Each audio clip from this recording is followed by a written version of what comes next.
নমস্কার বন্ধুরা, আশা করি সবাই খুব ভালো আছেন।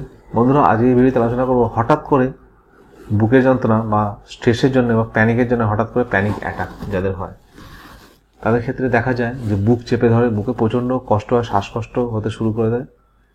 তো এইসব ক্ষেত্রে বন্ধুরা অ্যাকোনাইট 2 ড্রপ ডায়েট জিভে নিতে পারেন, দিয়ে 2 থেকে 3 বার খুব ভালো ফল পাবেন এবং তারপরে আপনার অন্য কোনো ডক্টরের সাথে যোগাযোগ করে মেডিসিন নিতে পারেন, খুব ভালো ফল পাবেন। এর সঙ্গে সঙ্গে দেখা যায় যাদের উদ্বেগ প্রচণ্ড বেশি, তাদের ক্ষেত্রে জেলসিমিয়াম খুব ভালো কাজ করে। জেলসিমিয়াম 200 potency-তে 2 ড্রপ দিনে একবার ডায়েট জিভে নিতে পারেন, খুব ভালো ফল পেতে দেখা যায়।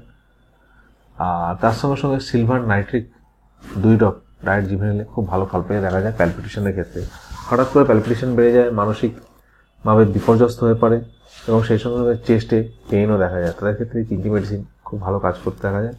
যাদের এই সমস্যাটি বারবার হয়ে আসছে, তাদের ক্ষেত্রে ওষুধটি ইউজ করতে পারেন, ওষুধগুলি ইউজ করতে পারেন, খুব ভালো ফল পাবেন। দেখা যাক নতুন ভিডিও। ভালো থাকুন, সুস্থ থাকুন, নিজের ফ্যামিলি যত্ন নিন। আমার এই ভিডিওতে এবং সব ভিডিওতে বলা মেডিসিন আপনারা ইউজ করতে পারেন, ভালো ফল পাবেন সিমটমস অনুযায়ী, কিন্তু অবশ্যই কোনো নিয়ারেস্ট হোমিওপ্যাথকে দেখিয়ে তবেই মেডিসিনগুলো ইউজ করলে আরও ভালো ফল পেতে দেখা যায়। কারণ প্রত্যেক পেশেন্টের সমস্যা ডিফারেন্ট হয়ে থাকে, পেশেন্টের ক্যারেক্টারিস্টিক এবং মেন্টাল সিমটমস প্রত্যেক মানুষের আলাদা হয়ে থাকে। তাই তাদের জন্য কোনো স্পেশাল মেডিসিন হতে পারে, হয়তো যে মেডিসিনগুলি বললাম সেগুলো আপনার ক্ষেত্রে কাজ নাও হতে পারে। সেক্ষেত্রে আপনার জন্য কোনো স্পেশাল মেডিসিন ব্যবহার করা হয়ে থাকতে পারে হোমিওপ্যাথিতে, কারণ হোমিওপ্যাথি একটি রোগের প্রচুর মেডিসিন পাওয়া যায়। তাই আপনাদের ক্ষেত্রে এটাই বেস্ট হবে যে সেলফ মেডিকেশন না করে কোনো হোমিওপ্যাথকে দেখিয়ে তবেই মেডিসিন ইউজ করুন, আরও ভালো ফল পাবেন।